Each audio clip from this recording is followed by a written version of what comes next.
Okay. Parang So, ikaw. good luck ha. Good luck sa inyo. Kung marami kayong mga narinig, natutunan at mga naaalala sa mga pangyayari sa paligid ninyo, lalong-lalo na sa kalsada dahil yun ang ganap today. Correct. Dalawang grupo lang. Para Pauna ayaw lang mga 3 interview ng points. mga ha? beauty queens natin. Ano? Oo nga, ba't ayaw ayaw interview ng mga makausapin? beauty Sila ang dahilan kung bakit ako nalitang kanina pa ako tapos nung nakita ko, nag-ayos ako ulit.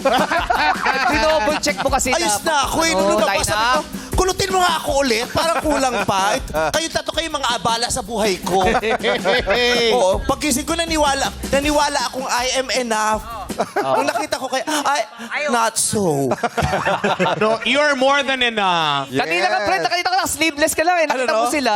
Oo, Nag-leather jacket ka. Oo, nagpa-Barbie arms pa ako ha. Nung nakita ko yung braso nito, piling ko obese ako. Pampapayat eh. Kayo yung mga ganda nyo, hindi hindi nakaka-empower. Nakakabagsak ng confidence kayong tatlo. Kaya once a month lang kayo dapat Once a Joke month. lang, ah. good luck. Good luck sa inyo. Okay, sa bawat teams, paunan.